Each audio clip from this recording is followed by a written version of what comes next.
Hey everybody, welcome back to another video. Today I wanted to talk about a few of the maybe lesser known new features in Helix Firmware 3.0.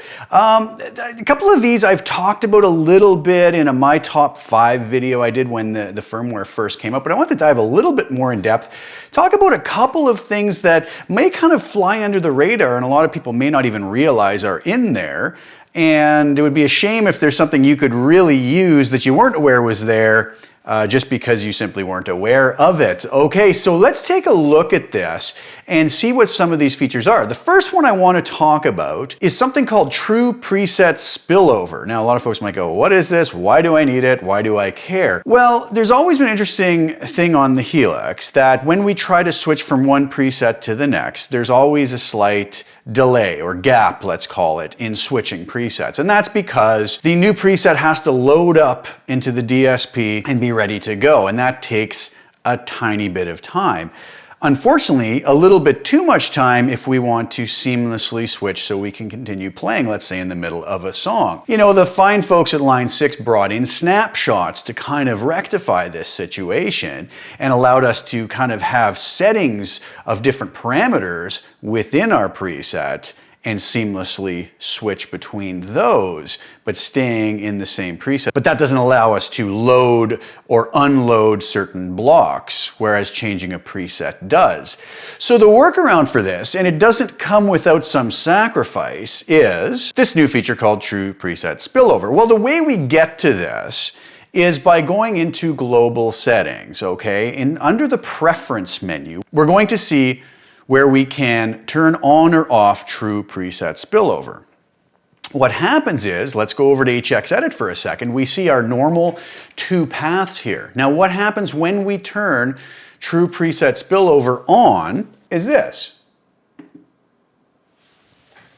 One of our paths disappear. You might say, well, why is that? Well, one of the big drawbacks to True Preset Spillover is the Helix is now going to allocate one full DSP chip inside of it to be able to load the other preset, let's say, or to be able to access the other preset. We can no longer access it to make a large preset. So if we're happy with the preset that's going to fit all on one path or one DSP chip, we can allocate that second DSP chip to the next preset and therefore seamlessly switch between the two so that we won't have any gaps. So, I mean, this might be a deal breaker for some folks and they go, nope, sorry, my presets are too complicated, I need both paths. It's just the way it is. But there's some folks who just like to use a very basic preset. Maybe there's an amp and a cab and some delay and reverb and, you know, whatever else.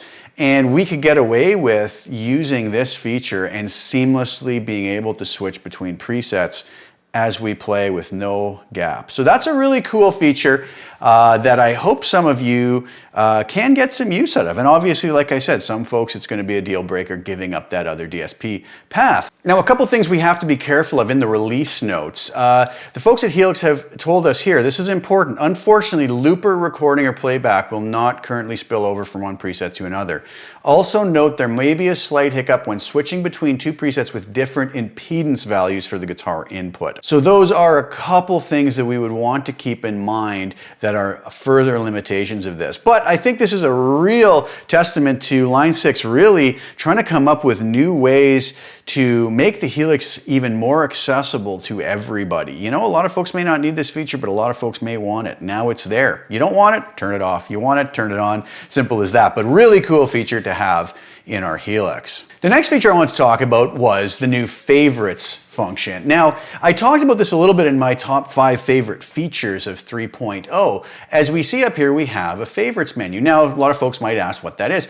Well, you know, when making presets before, you know, a lot of times I personally, a lot of folks that watch my videos know that I go right to, you know, an LA Studio comp that I put at the end. And oftentimes I have very similar settings on those. So let's just set those to where I like it. Now, instead of always having, let's say I'm on my amp and cab block, always having to go up to dynamics, make sure it's on stereo, grabbing the studio comp, dragging it up there, I can just set this to where I like it. I can even assign foot switches. Let's say I always like it on foot switch 11, just for argument's sake.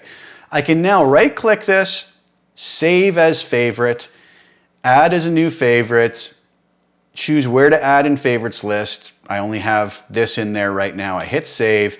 Now when I come from my presets menu or IRs menu right here beside it, I have favorites. That's always going to show up there. So anytime I go anywhere in a path, I can just come over to my favorites list.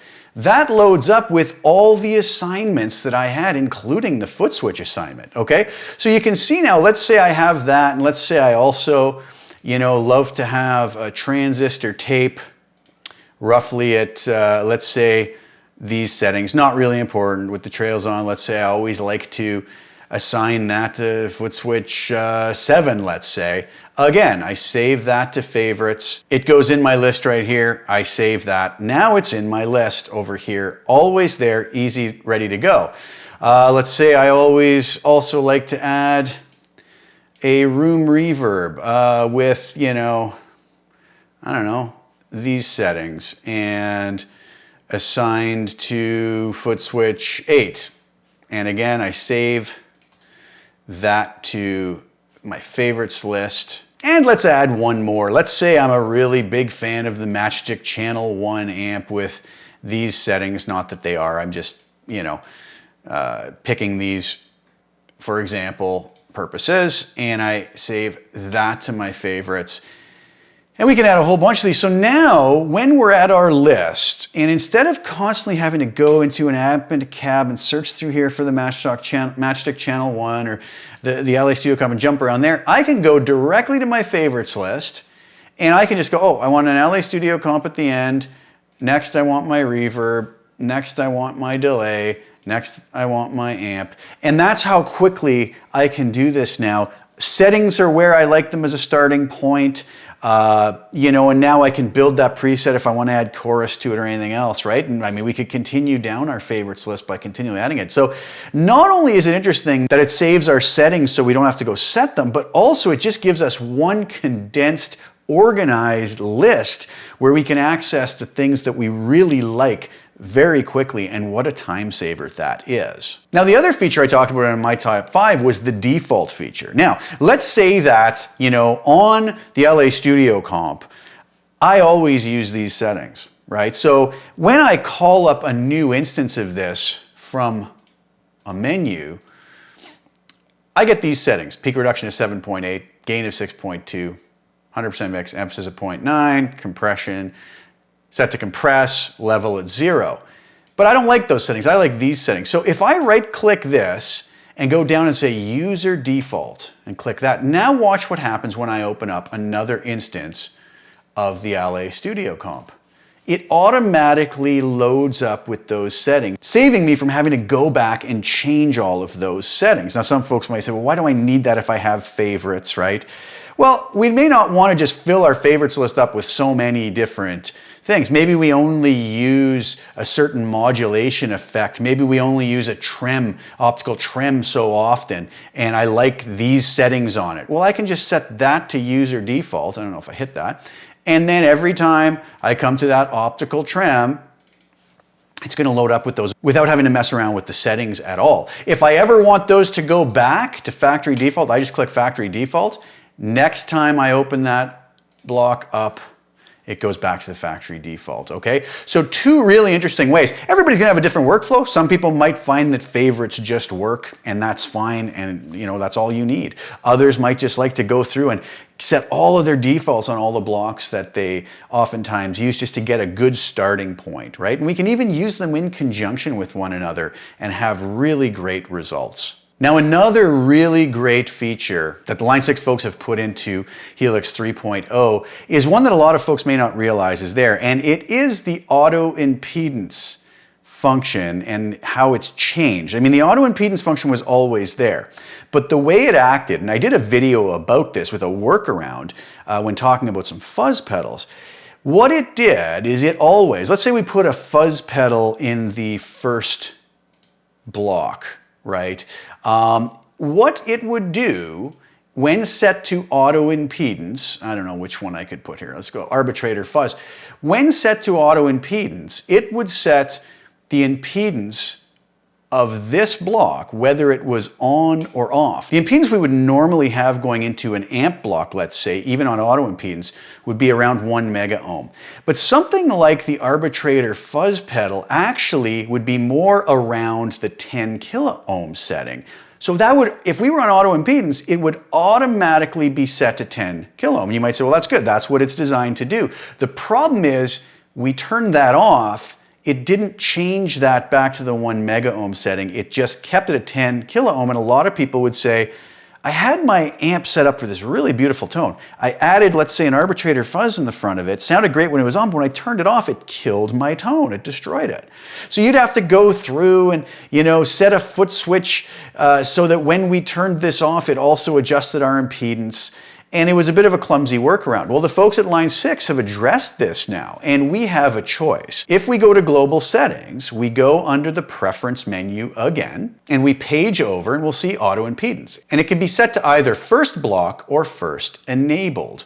So when set to First Block, whether that block is turned on or off, it's going to determine the impedance, whatever the impedance of that block should be set at. When it's set to First Enabled, when this block gets turned on, it'll switch to the appropriate impedance for this block. When we turn it off, it will switch it back to the appropriate impedance for the next block. So in this case, by setting it like that, we would go, turning this on would set it automatically to 10 kilo ohms, turning it off would set it to 1 mega ohm. And that might work a lot better for a lot of folks. We can just avoid that workaround of having to worry about setting the impedance to what we feel it should be. Now, that doesn't mean that we can't still just override the auto impedance and set it to whatever we want and still set it with foot switches. That's great. And again, this is all about options. Some folks might say, well, I'll never use that, so who cares? Well, yeah, you might not, but other folks may. And it's a really great feature that's been highly requested by a lot of folks. And I think it's a really nice feature to have in our Helix. One other feature a lot of folks may not have noticed also is this minimum and maximum value indicators.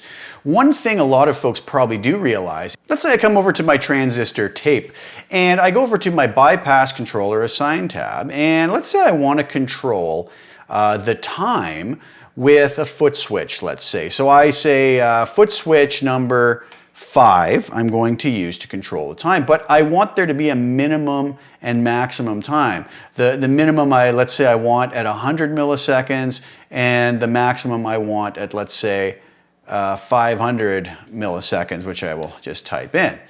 Now when we come back over to the transistor tape, we see that the time setting is now in parentheses, and I have a foot switch that will allow me to step on it and go between 100 and 500 milliseconds. That's something I've shown in a bunch of my videos before.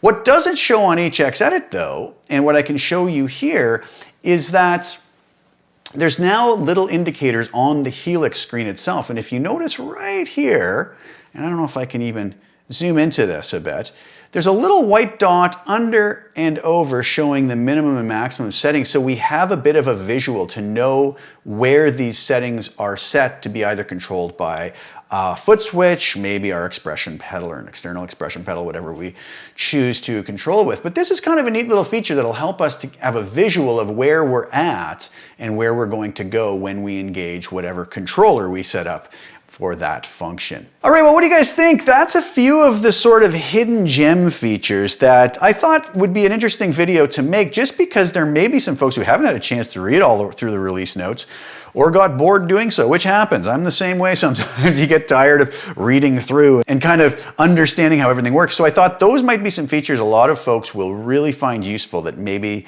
they overlooked. And now you can go and explore those more. And if they are something that will help in your workflow, then that's wonderful. And maybe it's really going to help you to, create presets quicker or just use them more efficiently, which is always a good thing. So I hope that was enjoyable and I hope that was helpful. Thank you guys so much for tuning in. Please like the video, share it with anybody who you think will get some positive use out of it. Please subscribe to the channel and hit the little bell notification to get notified when I put new content out. I'll be back soon with some more. Thank you guys so much for tuning in. Ciao for now.